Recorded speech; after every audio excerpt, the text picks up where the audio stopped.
Une simple cicatrice, une rencontre fortuite, et une vérité si choquante qu'elle bouleverserait tout ce qu'un milliardaire pensait savoir de son passé. Ce qui avait commencé comme un dîner ordinaire dans un restaurant haut de gamme est devenu la clé qui a permis de percer un mystère familial qui hantait l'un des hommes les plus riches du monde depuis plus de 3 décennies. Ce n'est pas seulement une histoire d'argent ou de pouvoir. Il s'agit des liens invisibles qui nous relient tous et de la façon dont les découvertes les plus profondes proviennent parfois des endroits les plus inattendus. Le Meridian Club n'était pas seulement un restaurant. C'était une forteresse d'exclusivité perchée au 42e étage du bâtiment le plus prestigieux de Manhattan. Ici, des contrats valant des milliards étaient conclus autour d'un steak de bœuf wagyu et des conversations susceptibles de renverser des gouvernements étaient chuchotées entre 2 plats de risotto aux truffes. La liste d'attente pour obtenir une table s'étendait sur plusieurs mois. Et même dans ce cas, l'argent seul ne garantissait pas l'entrée. Il fallait avoir des relations, de l'influence, le genre de capital social qui ne s'achète ni ne s'emprunte. Victoria Chen servait les tables du Meridian Club depuis 18 mois et chaque service lui donnait l'impression de se promener dans un musée de richesses inaccessible. Les verres à pied en cristal coûtaient plus cher que son loyer mensuel. Les nappes en soie étaient remplacées quotidiennement, jetées après une seule utilisation. Elle évoluait dans ce monde d'excès comme un fantôme, visible uniquement lorsque cela était nécessaire, invisible dès que son service était terminé. À 28 ans, Victoria se comportait avec une dignité tranquille que les clients réguliers remarquaient rarement. Ses cheveux noirs étaient toujours tirés en arrière, en un chignon parfait, son uniforme repassé à la perfection. Mais en y regardant de plus près, on pouvait remarquer la fine ligne blanche qui allait de sa tempe gauche à sa pommette. Elle était désormais à peine visible, sauf sous un certain angle. « Un accident d'enfance », répondait-elle à ceux qui lui posèrent la question. « Une chute de vélo à l'âge de 7 ans. Rien de dramatique, juste une de ces cicatrices que la vie laisse derrière elle. » Elle ne se doutait pas que cette petite marque allait tout changer. La soirée avait commencé comme toutes les autres. La parade habituelle des gestionnaires de fonds spéculatifs, des magnates de la technologie et des aristocrates fortunés remplissait la salle à manger. Victoria les servait avec une efficacité rodée, ses mouvements fluides et discrets. Elle avait appris à lire les signes subtils qui distinguaient les simples riches des véritables puissants. La façon dont ils tenaient leur téléphone, la qualité de leur montre, cette assurance particulière qui venait du fait de ne jamais avoir à vérifier son solde bancaire. C'est pourquoi elle le remarqua immédiatement. Harrison Blackwood était assis seul à la table 12, un coin offrant une vue panoramique sur les toits de la ville. Il était différent de la clientèle habituelle, même si elle ne savait pas vraiment pourquoi. Son costume était impeccablement taillé, manifestement fait sur mesure, mais quelque chose dans sa posture suggérait un malaise, plutôt qu'une assurance.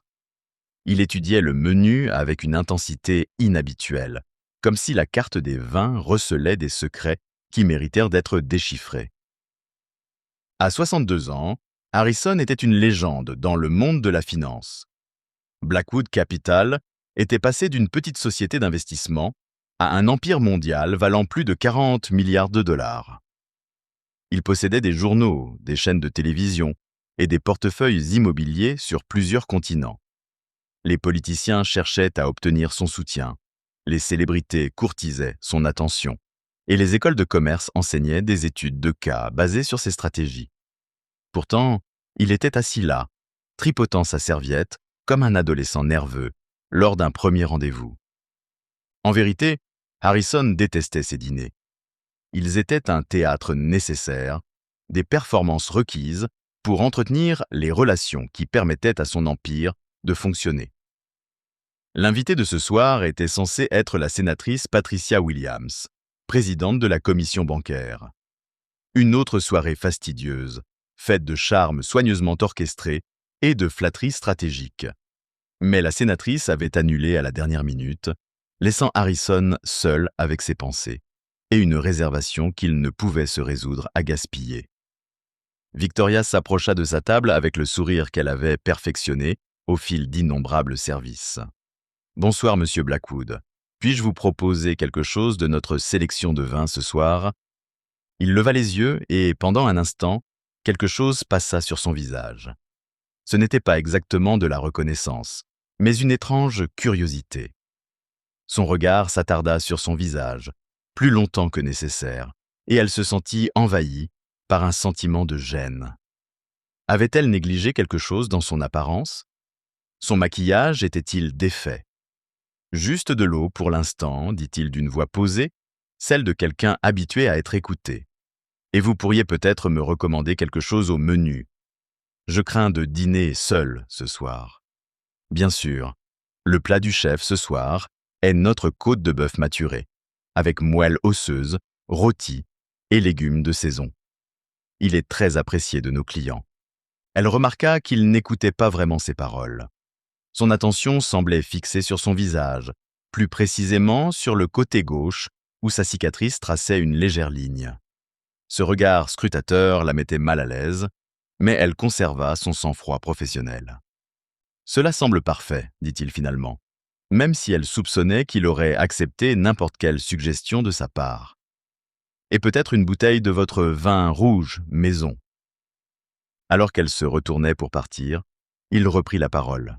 « Excusez-moi, puis-je vous poser une question au sujet de votre cicatrice ?» La question la prit au dépourvu.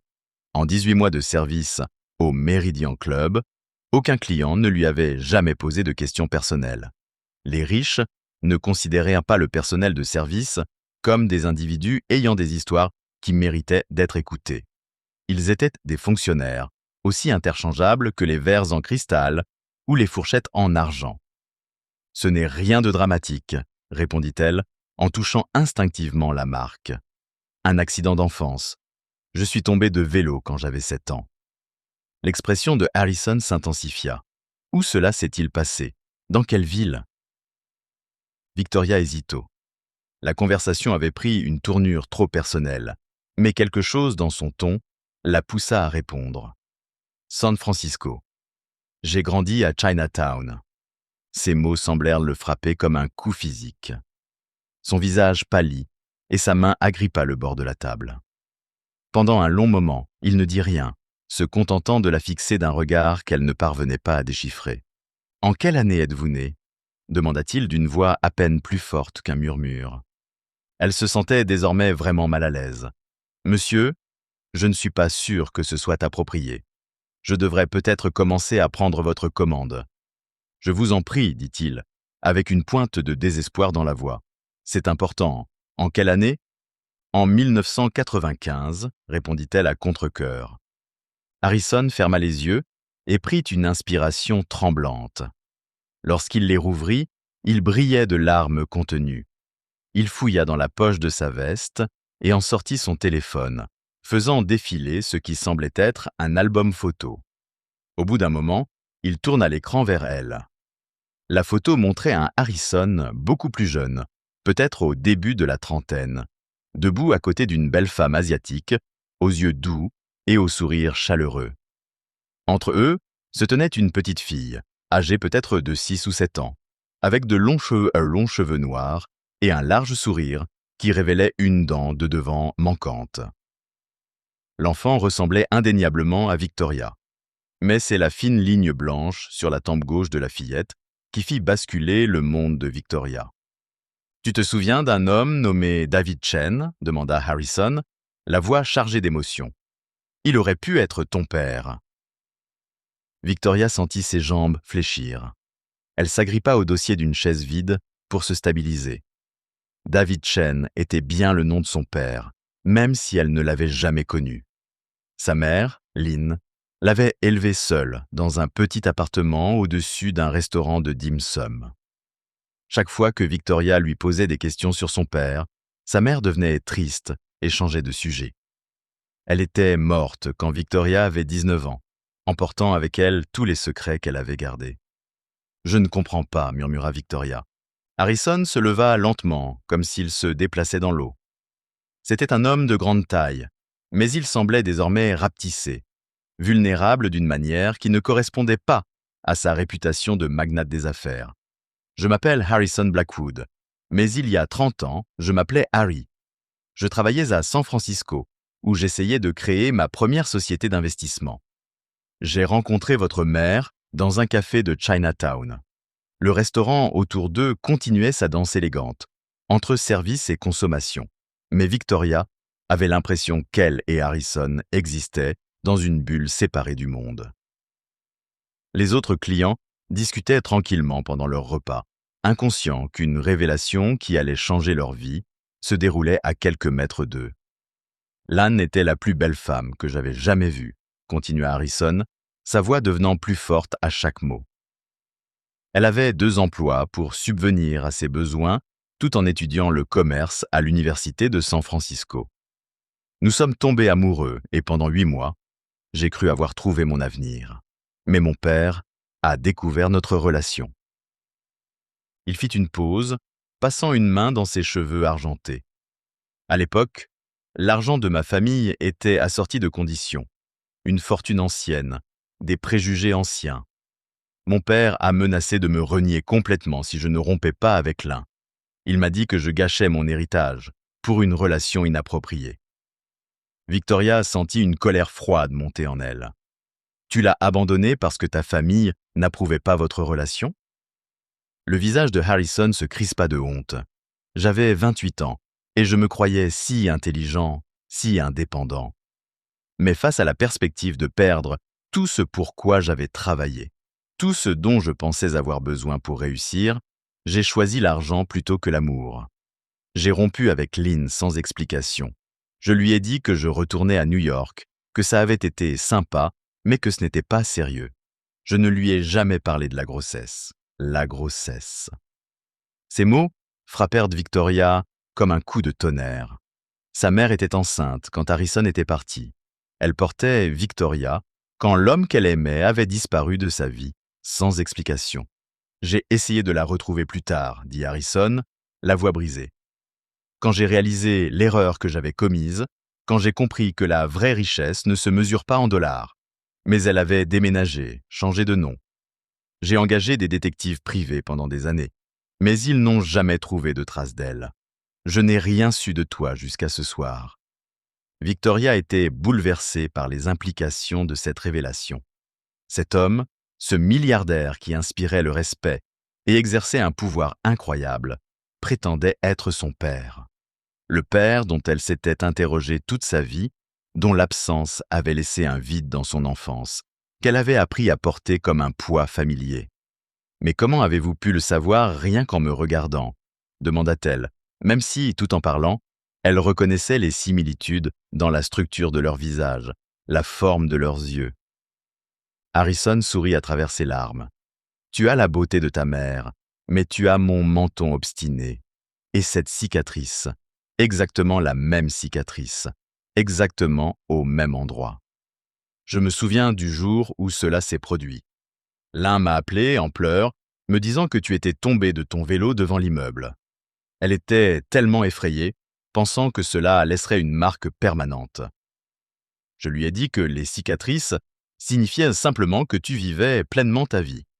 Ce souvenir était comme une clé qui tournait dans une serrure dont Victoria ignorait l'existence. Sa mère avait mentionné cet appel, des années plus tard, lorsque Victoria était en âge de comprendre.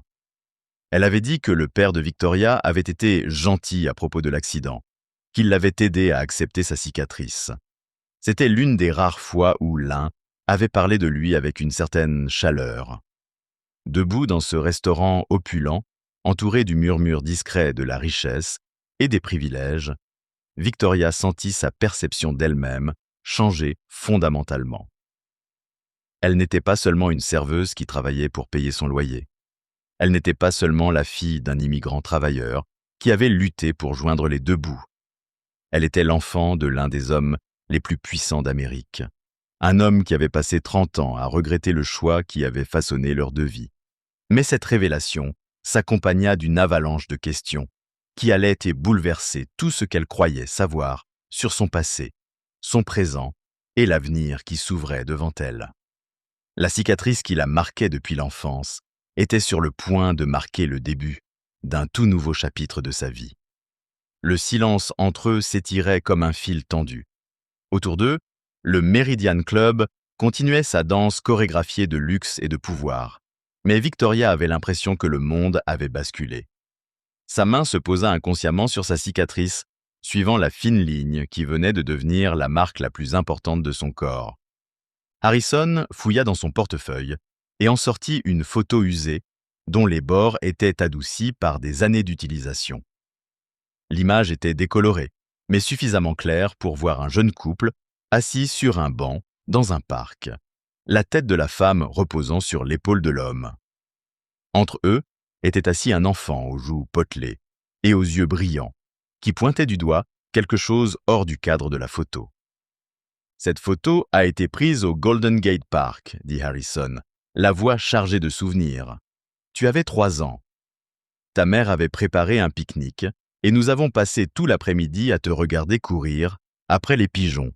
Même à cet âge, tu n'avais peur de rien et tu courais vers tout ce qui attirait ton attention. » Victoria fixa la photo et soudain, des fragments de mémoire commencèrent à refaire surface. Des flashs d'un homme au rire profond, de mains puissantes la soulevant vers le ciel, du sentiment d'être en sécurité et aimée.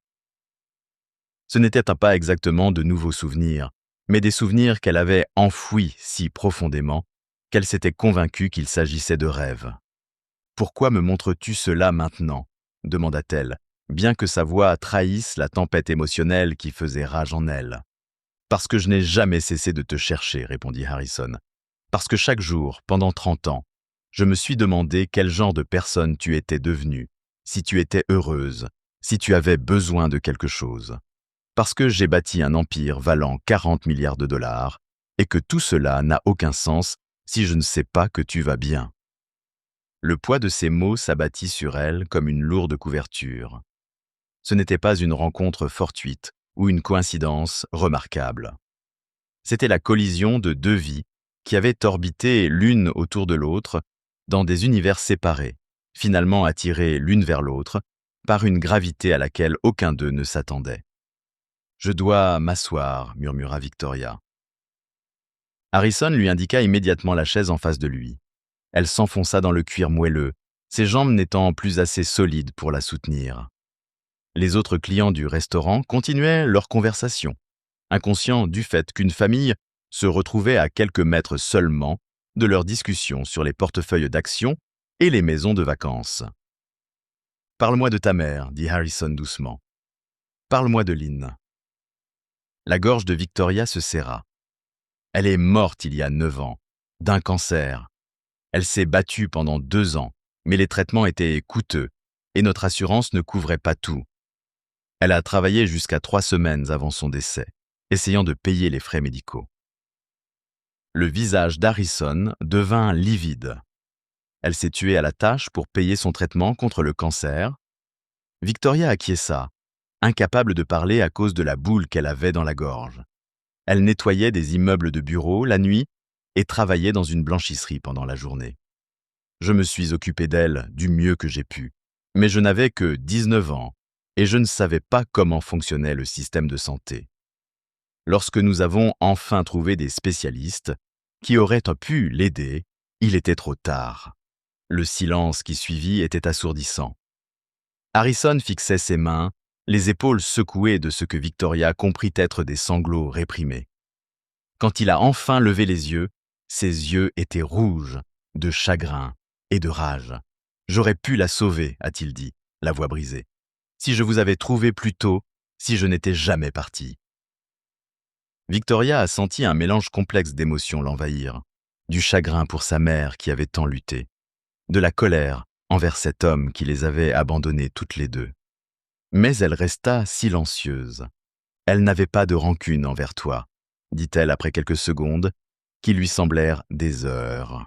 « Elle n'a jamais dit du mal de mon père, même quand je la pressais de questions, même quand je voyais cette tristesse dans ses yeux, elle disait que parfois, Les gens bien font des choix qu'ils regrettent toute leur vie.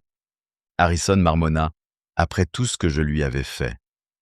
Un serveur s'approcha de leur table, sentant clairement l'intensité émotionnelle mais conservant une discrétion professionnelle.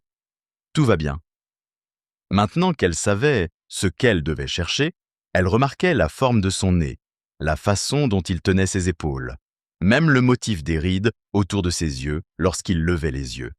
Nous avons besoin de quelques minutes supplémentaires. Nous avons besoin de quelques minutes supplémentaires, dit-il poliment. Le serveur se retira, tandis que Victoria étudiait les traits de cet homme qui prétendait être son père. « Que va-t-il se passer maintenant » demanda-t-elle. « Je pensais savoir ce que je dirais quand je te retrouverais. J'ai prié 1000 fois pour ce moment. » Harrison leva les yeux, le regard à vif. « Je suppose que j'espérais ton pardon, mais je ne suis pas sûr de le mériter. » Victoria réfléchit. La partie logique de son esprit lui criait des avertissements. Cela pouvait être une arnaque élaborée, le fantasme d'un homme riche, une erreur d'identité qui s'effondrerait sous le poids des preuves. Mais son cœur reconnaissait quelque chose de plus profond, quelque chose qui transcendait la logique et les preuves. « J'ai besoin d'une preuve, dit-elle.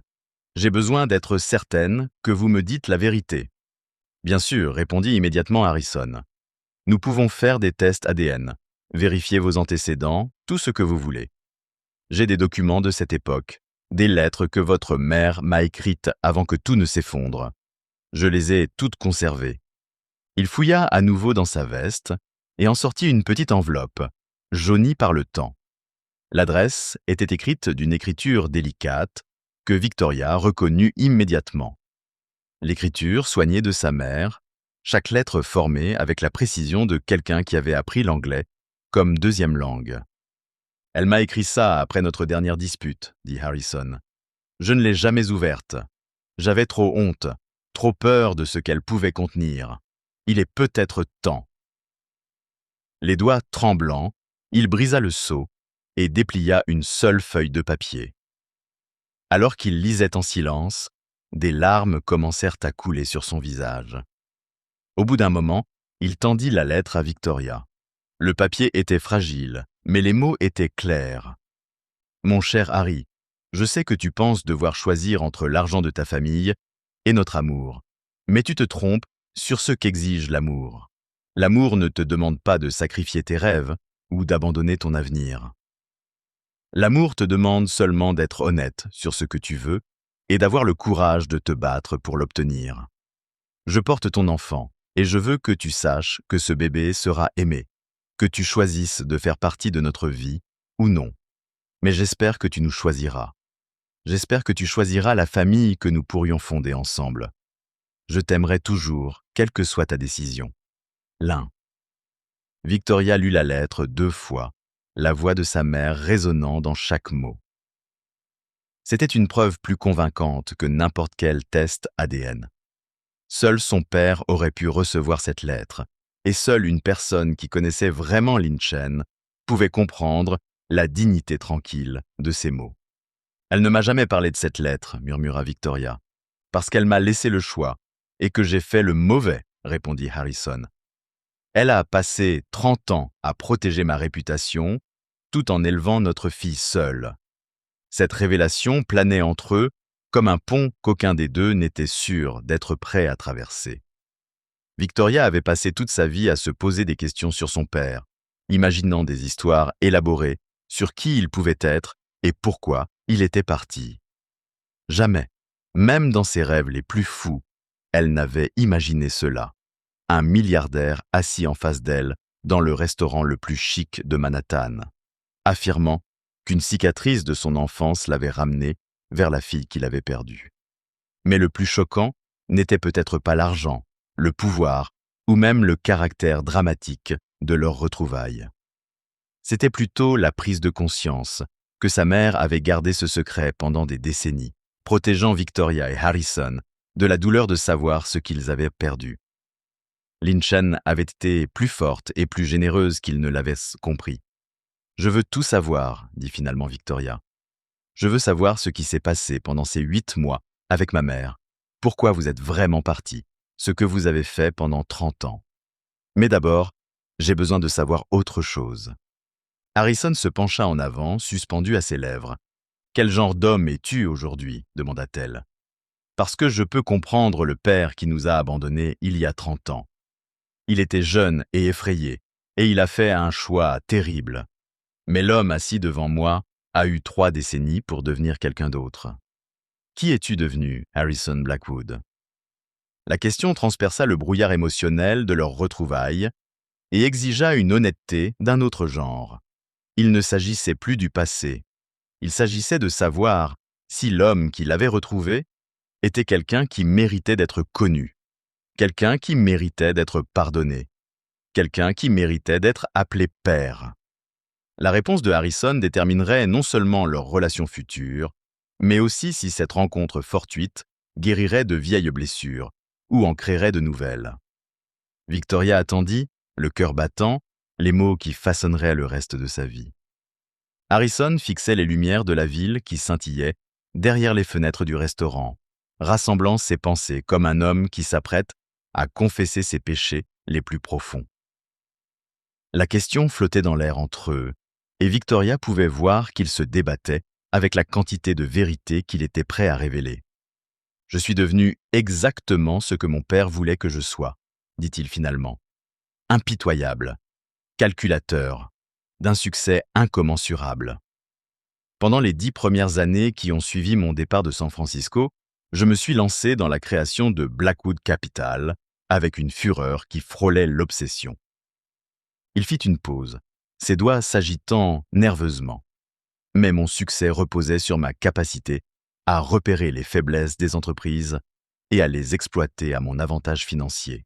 Je suis devenu connu sous le nom de « vautour des entreprises » dans la presse financière. Victoria écouta sans dire un mot. J'achetais les entreprises, puis je les liquidais quelques semaines plus tard. Je suis devenu tout ce que je détestais chez mon propre père. Je me suis habitué à détruire des vies pour le profit. Une nuit, je n'ai plus pu me mentir à moi-même. Je me suis assis au bord de la terrasse de mon penthouse pendant des heures, me remémorant tout le mal que j'avais fait. J'ai réalisé que j'avais passé 15 ans à me dire que vous quitter, vous et votre mère, m'avait rendu plus fort, alors qu'en réalité, cela m'avait simplement vidé de ma substance. Je suis resté là pendant des heures, mais finalement, je n'ai pas sauté. « Qu'as-tu fait » demanda Victoria doucement. « J'ai tout changé » répondit-il. Et pour la première fois depuis qu'elle s'était assise, il y avait quelque chose qui ressemblait à de l'espoir dans sa voix. J'ai créé la fondation Morrison en mémoire de Samuel, dédiée à soutenir les entreprises familiales en difficulté financière. J'ai passé les 15 dernières années à essayer de sauver des entreprises au lieu de les détruire, à aider des familles au lieu de les anéantir. Il a fouillé dans sa veste et en a sorti son téléphone, lui montrant une série de photos. Des petites entreprises, des restaurants familiaux, des sociétés de fabrication, tous arborant des plaques indiquant le soutien de la fondation Morrison. J'ai probablement sauvé plus d'emplois que je n'en ai détruits à l'époque où j'étais prédateur financier, dit Harrison. Mais les chiffres n'ont pas d'importance. Ce qui compte, c'est que j'ai enfin compris ce que ta mère essayait de me dire dans cette lettre. L'amour ne t'oblige pas à abandonner tes rêves, mais il t'oblige à examiner sur quoi ces rêves sont fondés. Victoria examina les photos, voyant pour la première fois une fierté sincère dans son expression. Ce n'étaient pas les gestes calculés d'un homme qui essayait d'acheter son pardon. C'étaient les actions de quelqu'un qui avait véritablement changé l'orientation fondamentale de sa vie. Mais la chose la plus importante que j'ai faite, a poursuivi Harrison, c'est de ne jamais cesser de vous chercher tous les deux. Même lorsque les détectives privés revenaient bredouille année après année, même lorsque mes avocats me disaient que je jetais mon argent par les fenêtres, j'ai continué à chercher. J'ai créé des alertes Google pour le nom de votre mère, j'ai payé des services pour surveiller les registres publics à travers le pays. J'ai probablement dépensé plus d'argent à vous rechercher que certaines personnes n'en voient dans toute leur vie. Cette confession a touché Victoria différemment des histoires d'affaires. Elle pouvait voir la véritable angoisse dans ses yeux, la douleur d'un homme qui avait passé 3 décennies à se poser des questions sur la famille qu'il avait abandonnée. « Pourquoi le Meridian Club ?» demanda-t-elle. « Parmi tous les restaurants de New York, comment as-tu atterri ici ce soir ?» L'expression de Harrison devint triste. Un pur hasard, si tu crois à ce genre de choses. La sénatrice Williams devait me retrouver ici pour discuter d'une législation bancaire. Quand elle a annulé, j'ai failli partir. Mais quelque chose m'a poussé à rester.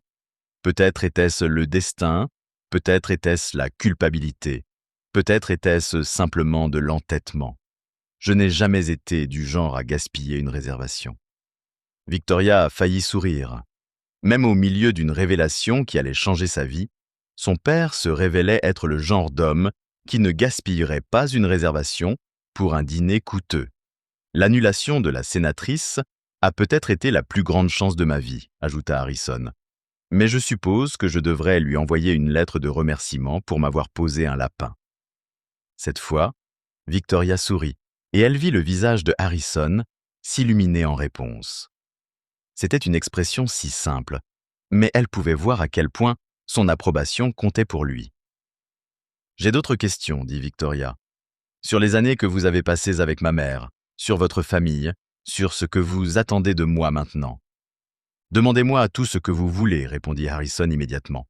J'ai eu 30 ans pour réfléchir à ce que je dirais si jamais je vous retrouvais.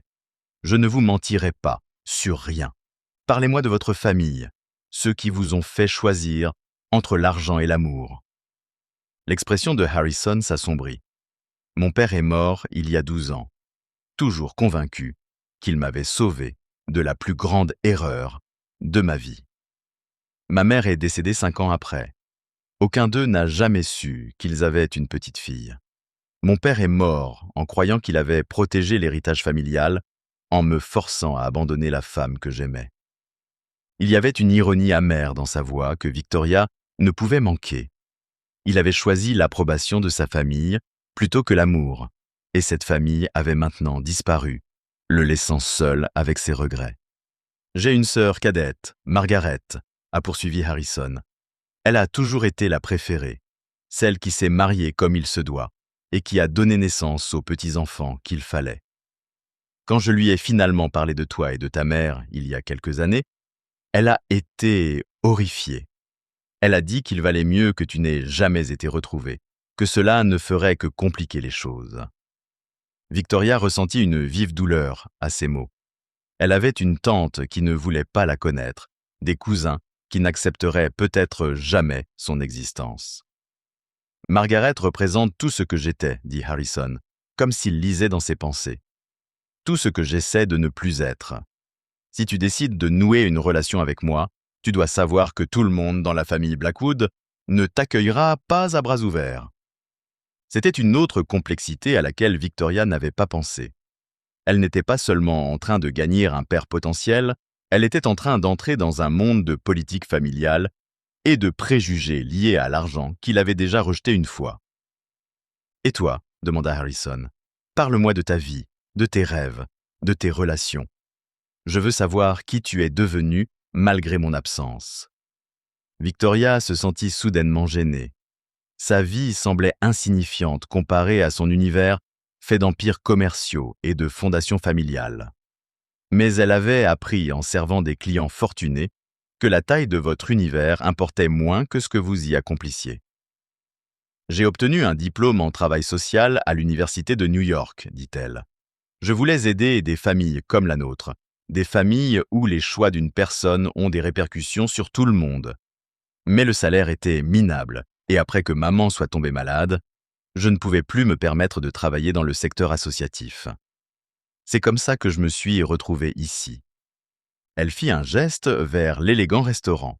« Le salaire est bon, et les horaires me permettent de faire du bénévolat dans un centre communautaire du Queens le week-end. J'enseigne l'anglais aux nouveaux immigrants, je les aide à s'y retrouver dans le système. Ça ne sauve pas le monde, mais c'est important. » Les yeux de Harrison se remplirent à nouveau de larmes. « Ta mère serait si fière de toi, » murmura-t-il. « Elle a toujours cru que la valeur d'une personne ne se mesurait pas à ce qu'elle accumulait, mais à ce qu'elle donnait en retour. Victoria sentit une chaleur envahir sa poitrine.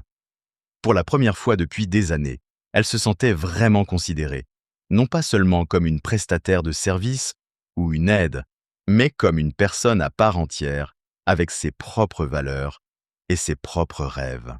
« Je n'attends rien de toi, dit-elle soudainement. Je ne veux pas que tu penses que j'ai besoin de ton argent ou que je cherche à être sauvée. Je me suis construit une vie et j'en suis fier. » Harrison acquiesça lentement. « Je le vois bien. Et je respecte cela plus que vous ne pouvez l'imaginer. Mais j'espère que vous me laisserez faire partie de cette vie, même si ce n'est qu'en tant qu'ami au début. J'ai manqué 30 ans de votre vie. J'aimerais être là pour la suite. » L'offre resta en suspens entre eux, chargée à parts égales de possibilités et de risques. Victoria pouvait sentir le poids de la décision peser sur elle. Cet homme prétendait être son père, et tout ce qu'elle avait vu ce soir-là suggérait qu'il disait la vérité. Mais accepter cette vérité signifiait accepter toutes les complications qui en découlaient. Elle pensa à sa mère, qui avait 2 emplois et ne se plaignait jamais, protégeant un secret qui aurait pu changer leur vie à tous. Elle pensa à la cicatrice sur son visage qui avait conduit à ce moment, cette rencontre fortuite qui avait mis à mal la construction minutieuse de sa compréhension de sa propre vie. « J'ai besoin de temps pour digérer tout ça, dit finalement Victoria. C'est la chose la plus importante qui me soit jamais arrivée, et je ne veux pas prendre de décision tant que je suis encore sous le choc. » Harrison acquiesça immédiatement. « Bien sûr. Prenez tout le temps qu'il vous faut. Voici mon numéro privé, dit-il en écrivant au dos d'une carte de visite. Appelez-moi quand vous serez prête à en discuter davantage, que ce soit demain, le mois prochain ou l'année prochaine. » Victoria prit la carte, remarquant que son écriture était étonnamment similaire à la sienne. Une autre petite preuve dans une soirée pleine de révélations. « Mais je veux en savoir plus, ajouta-t-elle. Sur ma mère, sur ces 8 mois, sur qui j'aurais pu être si les choses avaient été différentes. »« Tu étais aimé, dit simplement Harrison. Quoi que tu aies besoin de savoir d'autre, commence par ça. Ta mère t'aimait de tout son cœur, et je vous aimais toutes les deux plus que je n'avais le courage de me battre pour vous à l'époque. » Victoria se leva, les jambes encore chancelantes, mais l'esprit qui commençait à s'éclaircir. Le choc initial s'estompait, remplacé par un mélange complexe d'espoir et d'incertitude. « Je devrais retourner au travail, dit-elle.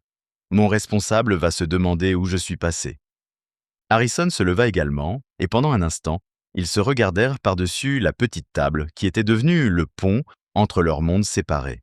« Victoria, dit-il, la voix chargée d'émotion, merci de m'avoir écouté. Merci de m'avoir donné l'occasion de m'expliquer. Ta mère a élevé une femme extraordinaire, et je suis honoré de t'avoir trouvé. » Alors qu'elle retournait vers la cuisine, Victoria sentait son regard la suivre. Les autres convives poursuivaient leur conversation sur les tendances du marché et les maisons de vacances, sans se douter qu'ils venaient d'assister à des retrouvailles familiales qui avaient mis 30 ans à se concrétiser. Sa cicatrice picota légèrement lorsqu'elle la toucha, cette marque qui n'avait été qu'un accident d'enfance jusqu'à ce soir. Maintenant, elle ressemblait à un phare, un signal qui avait en quelque sorte guidé son père vers elle, après 3 décennies de séparation et de regrets. Le reste de son service se déroula dans un brouillard de gestes automatiques et de pensées effrénées. Elle servit les plats et débarrassa les assiettes, tandis que son esprit essayait de comprendre l'impossibilité de ce qui venait de se passer. Au moment où le restaurant commença à se vider, elle s'était presque convaincue que toute cette rencontre n'avait été qu'une hallucination élaborée. Mais la carte de visite de Harrison restait dans sa poche, solide et réelle, preuve que sa compréhension de sa propre identité venait d'être complètement réécrite. Lorsque le service de Victoria prit fin à minuit, elle se retrouva à marcher dans les rues désertes de Manhattan, dans un état second. La ville qui ne dort jamais semblait inhabituellement calme, comme si l'univers lui-même retenait son souffle, pendant qu'elle assimilait les révélations de la soirée. Son reflet se reflétait dans les vitrines des magasins qu'elle croisait, et chaque fois qu'elle voyait sa cicatrice, Elle ressentait un choc de reconnaissance tout à fait nouveau. Elle prit le métro pour rentrer dans son petit appartement du Queens, la carte de visite brûlant dans sa poche, comme un talisman venu d'un autre monde. Les autres passagers de fin de soirée somnolèrent sur leur siège ou fixaient leur téléphone, complètement inconscients que la femme assise en face d'eux venait de découvrir qu'elle était la fille de l'un des hommes les plus puissants d'Amérique. Son appartement lui sembla différent lorsqu'elle franchit la porte. La même cuisine exiguë, les mêmes meubles d'occasion, la même pile de factures sur le comptoir. Mais désormais, cet environnement familier lui semblait être les accessoires d'une pièce de théâtre qu'elle avait jouée sans le savoir toute sa vie. Tout semblait exactement pareil, mais rien ne serait plus jamais pareil. Victoria se prépara une tasse de thé et s'assit à sa petite table à manger, celle que sa mère avait achetée dans une brocante 20 ans auparavant. Elle sortit la carte de visite de Harrison et l'étudia sous la lumière crue du néon. Harrison Blackwood, directeur général, Blackwood Capital. Sous son nom figurait une adresse qui situait son bureau dans l'un des quartiers les plus chers de Manhattan. Elle repensa aux derniers jours de sa mère, lorsque les factures médicales s'étaient accumulées comme autant de lettres accusatrices d'un monde indifférent à leur combat. Lynn ne s'était jamais plainte, n'avait jamais exprimé d'amertume face au cancer qu'elle affrontait seule. Mais parfois, Victoria l'avait surprise en train de regarder par la fenêtre de l'hôpital avec une expression de profonde tristesse qui allait au-delà de la douleur physique. Pensait-elle à Harrison à ces moments-là? Se demandait-elle ce qu'aurait été leur vie s'il avait fait un autre choix 30 ans auparavant? Les questions se multipliaient dans l'esprit de Victoria, chacune ouvrant la porte à de nouvelles possibilités. Elle prit son téléphone à 3 reprises pour appeler Harrison, dont elle ignorait l'existence dans l'architecture de sa propre histoire, puis le reposa. Comment contacter un père milliardaire que l'on vient de découvrir? Devait-elle d'abord lui envoyer un SMS? Organiser une rencontre officielle? L'absurdité de la situation la frappa, et elle se surprit à rire aux éclats dans son appartement vide. Le lendemain matin, elle vit les choses sous un autre angle. Victoria se fit porter malade pour la première fois en 18 mois, ignorant le ton désapprobateur de son responsable. Elle avait besoin de temps pour réfléchir, faire des recherches, comprendre exactement qui était Harrison Blackwood, au-delà de l'homme qu'elle avait rencontré au restaurant. Son ordinateur portable, ancien et lent, peinait à charger les résultats de recherche sur le nom de Harrison.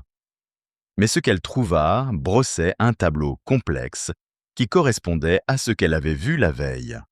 Des articles datant du début des années 2000 le décrivaient comme un homme impitoyable, calculateur, un prédateur qui démantelait les entreprises comme un mécanicien démonte les voitures pour en récupérer les pièces. Mais des articles plus récents racontaient une autre histoire. La Fondation Morrison avait effectivement été créée 15 ans plus tôt, et son impact était considérable. Victoria trouva des témoignages de propriétaires d'entreprises familiales qui remerciaient Harrison d'avoir sauvé non seulement leurs entreprises, mais aussi leur communauté. Un fabricant de meubles en Caroline du Nord, dont la famille fabriquait des meubles depuis 4 générations. Une boulangerie du Minnesota qui desservait la même ville depuis 60 ans. Une petite maison d'édition de l'Oregon, spécialisée dans les auteurs régionaux. Chaque histoire suivait un schéma similaire. Une entreprise familiale confrontée à une crise financière, souvent due à des sociétés plus importantes ou à des ralentissements économiques indépendants de sa volonté. La Fondation Morrison intervenait alors en accordant des prêts à faible taux d'intérêt, des conseils commerciaux et parfois des subventions directes. Mais ce qui a le plus frappé Victoria, c'est que la Fondation n'exigeait jamais de participation au capital ou de contrôle en échange. Elle se contentait d'aider, puis se retirait. Elle a trouvé une interview vidéo datant de 2 ans dans laquelle Harrison parlait du travail de la Fondation. L'homme à l'écran était raffiné et professionnel, mais elle pouvait voir dans ses yeux quelque chose qui lui rappelait leur conversation de la veille. Une tristesse que l'argent et le succès n'avaient pas pu guérir. Chaque entreprise que nous sauvons représente des familles, avait déclaré Harrison à l'intervieweur. Des enfants qui peuvent garder leur maison, des parents qui conservent leur dignité, des communautés qui préservent leur caractère. Il ne s'agit pas seulement de transactions économiques. Il s'agit de préserver le tissu social qui unit les gens. Victoria mit la vidéo en pause et fixa son visage à l'écran. Il n'y avait désormais plus aucun doute quant à leur ressemblance physique. La forme de sa mâchoire, la façon dont ses yeux se plissaient lorsqu'il parlait avec passion, même le geste qu'il faisait avec ses mains pour souligner un point. C'étaient aussi ses propres manières, des traits hérités dont elle n'avait jamais compris l'origine jusqu'à présent. Mais au-delà des similitudes physiques, elle reconnut quelque chose de plus profond.